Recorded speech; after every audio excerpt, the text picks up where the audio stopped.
Question 2b is, I'm going to be honest, a bit of a bastard. Monkey, it's all right, the language isn't that bad. Now, the key thing to remember with this question is it's cumulative.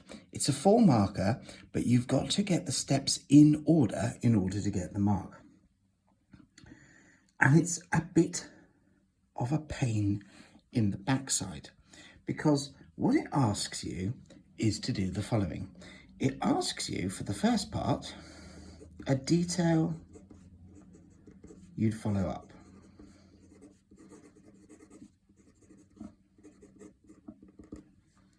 It would ask you the question you would ask.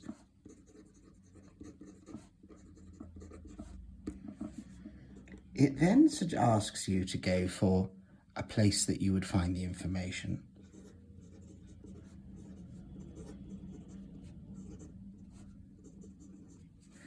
And then the last part is why the source would help answer the question.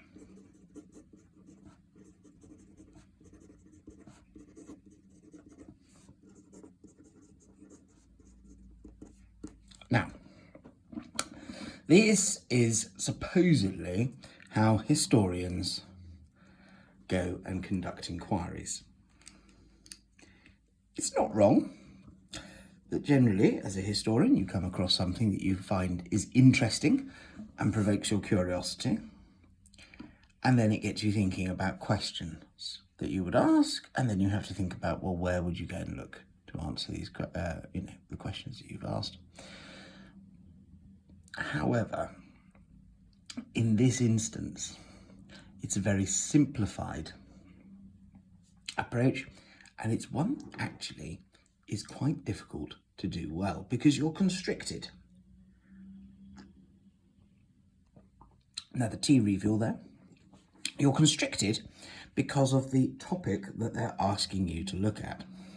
Whereas obviously as historians, you read something and it could be anything at all. So the topic here, if we keep it in line with the question 2a that I modelled before, is about workhouses. And in this instance, if we're using the book, we're going to use source A. Let's remind ourselves what source A looks like. 1 second. Here we are, source A, this one here. So let's have a read through it and let's see what we find leaps out at us. Remember, we're looking for the question about workhouses. The Whitechapel Union is a model workhouse. That is to say, it is the poor law incarnate in stone and brick. Right, first things first. We can't talk about the poor law, not unless it relates to workhouses. So we could get rid of that. We could perhaps talk about this stone and brick, what a workhouse is made from. However, how are you going to investigate that? That's going to be very tricky to do. The men are not allowed to smoke in it, not even when they're in their dotage. The young women never taste tea, and the old ones may not indulge in a cup during the long afternoons.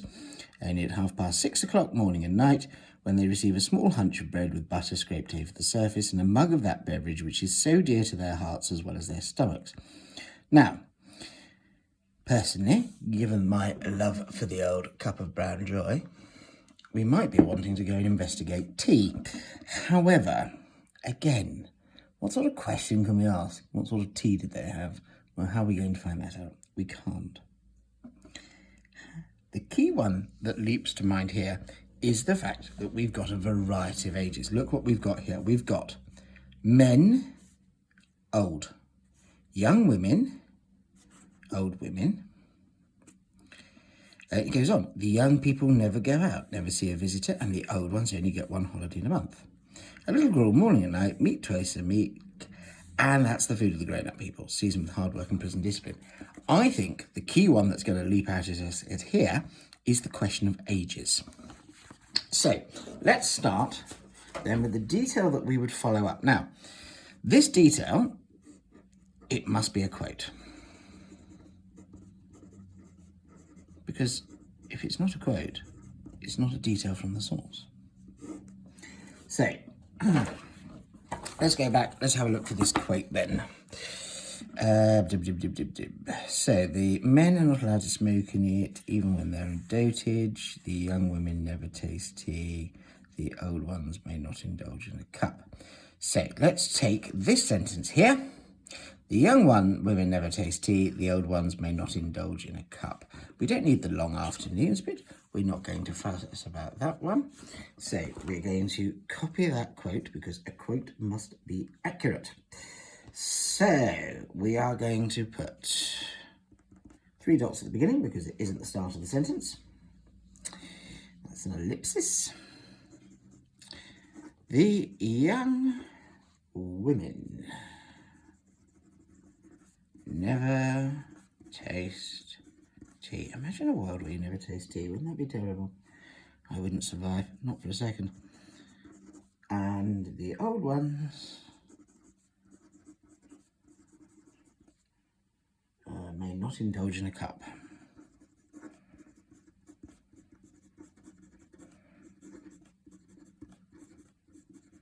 And again, our 3-dot ellipsis because we aren't using the full sentence. Now, we get a mark for that.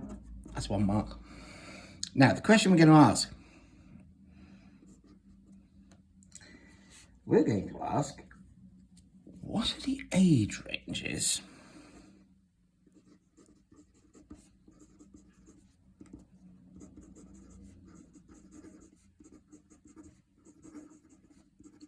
in workhouses in Whitechapel?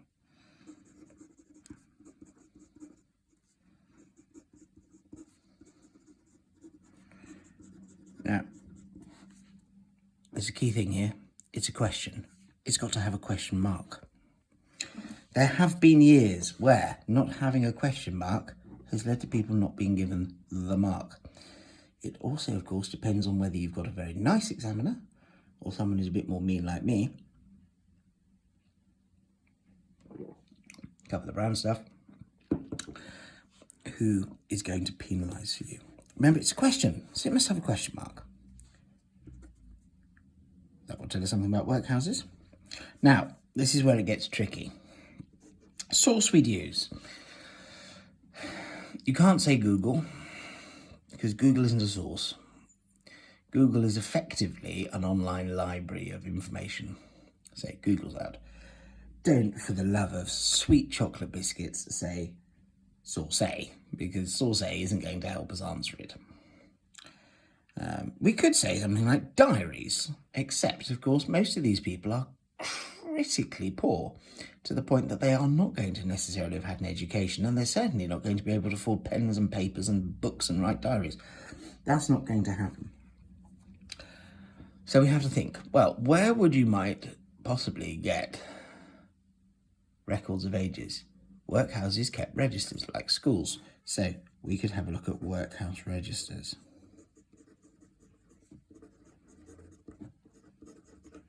Right, why is that going to help us answer the question?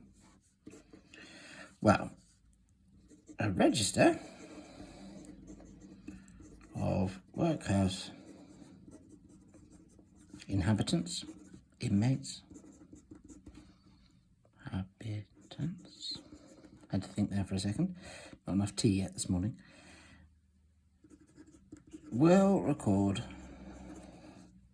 details such as their ages. That would give us a mark. That would give us a mark. 4 marks. It's a tricky one to do well.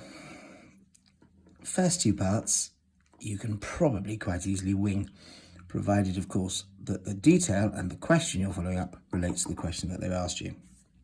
If it says, for example, I don't know if we had source A and it was to say something about diet and we were to talk about age ranges, we wouldn't get a mark. So make sure that your question really does relate to the area they want you to follow up. It's tricky to do well. It does require a bit of thinking about. It isn't really worth the effort that you have to put in, I think, for 4 marks. So this is why we always leave this one to the end. You can afford to not have 4 marks. Let's be honest, we can probably get 2 on a bit of a whim. So leave this one always to the end, because it's the bastard question. Yes, calm down, monkey.